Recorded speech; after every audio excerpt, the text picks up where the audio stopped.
So my newfound discovery of using lighten mode in Photoshop has made my workflow so much easier, so much faster. The results are actually way better. So let me take you on site right now and I'll show you what I'm talking about. All right, so here we are on site. We have the GH5 Mark II with the Leiwa 7.5 millimeter. I'm gonna be demonstrating how we can light this situation right here by lighting that bathroom and this bedroom using only one flash. And here I go, I got the Godox V1. I super glue one of these old cell phone clips so I can put that on my belt like that so I'm hands-free. We are running with the app today, which I highly recommend. That way when you're away from the camera, you can review your images really quick and make sure that you're getting enough flash power in the room, and your exposure settings can be set right from the app. You don't have to touch the camera. Alright, so there you saw the camera and the setup that I'm running with. So we're just using that one flash with that Godox trigger on top of the camera. This was all shot with that Leiwa 7.5 millimeter. So now let's take you into Lightroom. I'm going to show you how we can get these images ready to merge and bring them into Photoshop, and I'll show you how simple and amazing the results are going to be using this method. Let's go. Alright, so here we are in Lightroom, and this is our first ambient shot. So one of the first things we want to do is, if you haven't done this already, we want to create a preset up here, and all you're going to do is make your adjustments. And again, you're going to only have to do this really one time.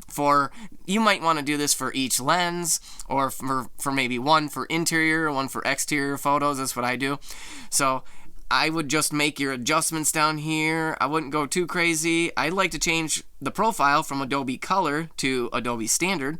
So once you got your settings down here and your lens corrections, and I like to do my verticals, get those first, see how it cleans that up.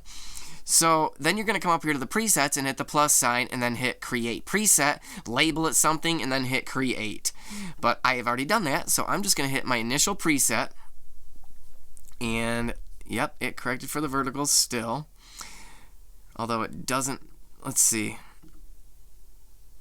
Okay, we might have to do some more adjustments after the fact, but we will get to there when we bring them back into Lightroom from Photoshop.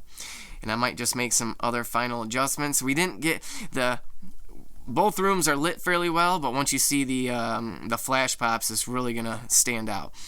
So let's take this image, and I'm just going to put a 2. I'm hitting 2 on my keyboard to do flag this image as a 2-star. That way we know what images to bring into Photoshop, because I'm not going to use every one of these. You see, we had some where the flash didn't fire, so I don't need those. So just to make my workflow faster and easier, I'm just going to flag it with hitting 2 on the keyboard. Now this is our flash fire that went above the camera. We will do that initially no matter what situation you have, and a lot of times that's going to be the only flash you need. In this certain situation, it's not. We obviously need to be popping flashes in both these rooms, the bedroom and the bathroom here. So let's do our initial bump. That exposure's a little too hot there. Let's bring those highlights down even more. Remember, we're only concerned about the foreground here, maybe this doorway, this area here. These 2 rooms, we're going to light those separately. So I'm flagging that as a 2-star. Let's move on to this one. Okay, so in this shot, I actually wanted to redo this, and that's the nice thing about running with the app on your cell phone, is so you don't have to keep running back to your camera to check to see if you have the flash power is high enough, or that you're out of the scene. And in this case, I just retook it because I didn't want this hot spot on the ceiling right here. So I moved to this shot, and I believe that's the one I'm going to use. So we're going to do our initial bump here. I'm going to bring up that exposure a little bit more, drop those highlights so we can see out that window. That's good. I like that. Oh, we got to flag that. Make a 2-star on that one. Again, flash didn't fire. Here we go. This is the one where I put more flash power to it. So let's do our correction. Drop that down. So I can flag this one, and I'm going to hit 0 to get rid of those stars on that one, because this is the one I want. Lit much better. Alright, moving on to the bathroom. Way too overexposed. And see, this is, again, I was able to check that real quick and make adjustments. So let's do our initial bump. And again, remember, we don't care about anything else, just this scene in here. Now, before I left, I noticed, let's bump that exposure up. I noticed that in this shower unit was a little dark. So I did another shot. Again, the flash didn't fire. But there, I lit this. So I'm actually going to try to use both of these. Let's do that. I'm going to hit 2 on my keyboard. Now all I have to do is, this one's selected. I'm going to hold Command down and click on each one of these 2 stars. And now I have to wonder which ones need to go into Photoshop. And then we're going to edit in, open as layers in Photoshop. Alright, once all your layers are loaded in, one of the first things you should probably do is come down to the very last image, hold down Shift, and select all of them. We're going to come up here to Edit, Auto Align Layers, and then just click OK. Most times I don't have an issue with this, but when you're shooting with this many layers, and if you do touch the camera, maybe you did bump it and move it a little bit, this will just realign those. So when you're blending them, it'll blend seamlessly without any ghosting. And we can actually create a custom action for this, and I'll leave a link to that video at the end of this video so you can go watch how to do that if you're not familiar. Okay, so the first thing we want to do is let's shut off our ambient layer.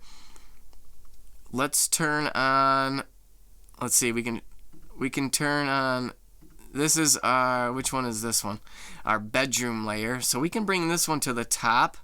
And now watch this. So in order to blend this bathroom or this bedroom room, all we need to do is turn this to lighten mode. Look at that. So lighten mode is the secret to blending these. So the next step is, let's bring this up to the top here. We gotta shut the ambient layer off. There. And look at that, we turn on the bathroom light. So I do want to light that one, so let's bring this one up just underneath the ambient layer and turn that one to lighten mode as well. And now we have blended in that shower unit. Look at how slick that works. So now we can turn on the ambient layer. I like to drop that one to about 50%. And we can take and blend in back some of that window right here by just creating a layer mask and not inverting it, making sure our brush tool is selected. Let's bring the flow down to 5%. That's like my favorite percentage as far as the flow goes. I'm using the right bracket to make that bigger, and I can just paint back in that window view. And I don't have to be careful going over because that room is already lit so well. So there you go. That is an easy way to, look at that. I like just the all flash, but the ambient light definitely does help. So let's flatten these and Command S to save it, and we're bringing it right back into Lightroom. I'm going to do my interior final bump. That can be whatever you decide to do, and then just make it a custom preset. So this one does look like we're shifted just a little bit. Make our adjustments. This was a tight space, and maybe our verticals do need to be corrected just a little bit. Tip this back out. Let's see, we want to look at the side of the room there. Alright, well there you go. There's a simple way to using one flash combined with that lighten mode to make your workflow on site easier and faster and your results better in post. So again, make sure to hit that like button, hit that subscribe button. Tutorials are coming out all the time. I appreciate you watching. I hope you're learning something. We'll see you in the next video, guys. Bye-bye.